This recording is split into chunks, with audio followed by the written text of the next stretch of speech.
Assalamu alaikum wa rahmatullahi wa barakatuh. Chers membres, invités distingués et amis de l'association Al-Barakat Touba. En ouvrant cette assemblée générale extraordinaire aujourd'hui, le 31 décembre 2023 à Auxerre, France, nous commençons par invoquer la bénédiction divine. Bismillahirrahmanirrahim. Nous sommes réunis ici sous la bienveillance du Tout-Puissant, source de toute sagesse et guidance. C'est avec un cœur rempli de gratitude que nous vous accueillons en ce jour béni, sous la guidance du Tout-Puissant. Nous allons aujourd'hui discuter et planifier l'avenir de notre association. Notre rencontre d'aujourd'hui marque un jalon important pour l'association Al-Barakat. Numéro 1, retour sur le satisfecit décerné à Al-Barakat. Quelle est l'importance de ce satisfecit? Ce satisfecit, décerné par son Excellence, Monsieur le Président Mamadi Doumbouya et son gouvernement, représente bien plus qu'une simple reconnaissance formelle. Il symbolise la reconnaissance officielle des efforts et des réalisations de notre association. En mettant en lumière notre dévouement et notre travail acharné, ce satisfecit valide et renforce notre mission et nos objectifs en tant qu'organisation dédiée au bien-être de la communauté. Quel impact de ce satisfecit sur l'association et la communauté? Ce satisfecit est un signal pour nos membres et pour la communauté dans son ensemble, démontrant que notre travail est non seulement apprécié, mais aussi soutenu par les plus hautes autorités du pays. Il renforce notre crédibilité et notre légitimité aux yeux du public et des partenaires potentiels, ouvrant ainsi de nouvelles portes pour des collaborations futures et pour l'expansion de nos projets. Ce satisfecit montre aussi notre engagement envers Touba et la sous-préfecture de Gawal. La mention spécifique de notre action dans l'intérêt général de Touba et de la sous-préfecture de Gawal dans la remise du satisfecit souligne notre engagement. Cela montre également que notre impact n'est pas limité à une zone géographique restreinte, mais qu'il touche toute la Guinée, ce qui est en parfaite adéquation avec notre vision de servir un plus grand nombre de personnes. Enfin, ce satisfecit est une motivation pour l'avenir. Ce satisfecit est un moteur d'encouragement pour Al-Barakat. Il nous motive à poursuivre nos efforts avec encore plus de vigueur et de détermination. Il représente également un appel à l'action pour continuer à innover, à élargir notre portée et à intensifier notre impact sur la société. Passons maintenant au point numéro 2, qui est la présentation du projet 2024. En octobre 2023, le président fondateur de Al-Barakat, El-Hajj Al-Hussein Si Sawane, a eu l'honneur d'être invité chez El-Hajj Soare Diaby Waloya, de la Ligue sous-préfectorale de Touba. Il lui a officiellement remis une lettre au nom de l'association Al-Barakat, venant directement du ministère et transmise par l'intermédiaire de M. Yatara, de la Ligue régionale de Boké, et El-Hajj Mamadou Ndiaye, de la Ligue préfectorale de Gawal. Cette lettre demandait de fournir l'agrément de l'association, ses statuts et de les adresser au secrétariat général des affaires religieuses à Conakry. Ces statuts reflètent ce qu'Al-Barakat a accompli depuis sa création et ce qu'il souhaite réaliser à l'avenir. En novembre 2023, le président s'est rendu au bureau du directeur des services des ONG et des associations au ministère des Affaires religieuses pour fournir tous les documents demandés.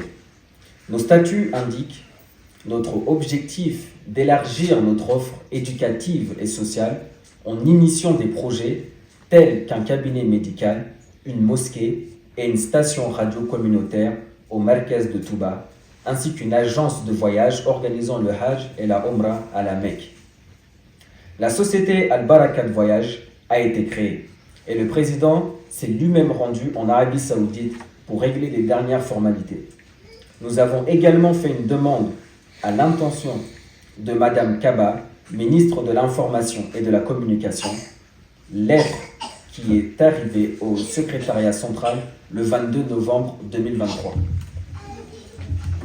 À notre grande surprise, nous avons reçu un appel du secrétariat des affaires religieuses nous invitant à nous présenter le 2 décembre 2023 dans une salle de réunion où un satisfecit a été décerné à Al-Barakat.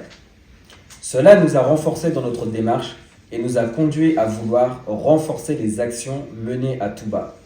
Et quoi de mieux pour œuvrer dans le sentier d'Allah que de construire une mosquée? Après avoir mûri le projet et discuté avec les membres d'Al-Barakat, il a été décidé de lancer le projet de construction d'une mosquée et l'installation d'une radio communautaire à Koko, Touba. Suite à cela, et conformément aux indications du ministère en date du 24 décembre 2023, après validation par nos conseillers juridiques, nous avons, dans le respect de nos coutumes, respectueusement apporté des kolas pour les sages de Touba, en premier lieu à notre noble Khalif général, El-Hadj Moufa Diaby, pour présenter ce beau projet d'Al-Barakat. Le 26 décembre, une délégation menée par El-Hadj Mamadou Dabo, porte-parole de la délégation missionnée par les sages de Koko, notamment El-Hadj Kanjoura Sawane, El-Hadj Baba Dramé et la famille Silla, a été formée et s'est rendue chez le calife. Après la présentation du projet par la délégation, le calife a immédiatement accepté les kolas et le projet, tout cela en la présence de ses deux fils. Cette acceptation illustre la grandeur d'esprit de notre calife dans la droite lignée de son ancêtre, notre vénérable Karmorba. Il a pris l'engagement de transmettre le message et le projet à ses petits frères et l'ensemble des familles de Diarra. La délégation a également pris l'initiative d'apporter des kolas chez El-Hadj Mfansoumana Diaby et El-Hadj Mbemba, imam de Touba. Notons que, dans le pur respect de la tradition, et avant toute présentation devant le calife général, des kolas ont été adressés aux familles de Koko, en particulier à El-Hadj Baba Dramé.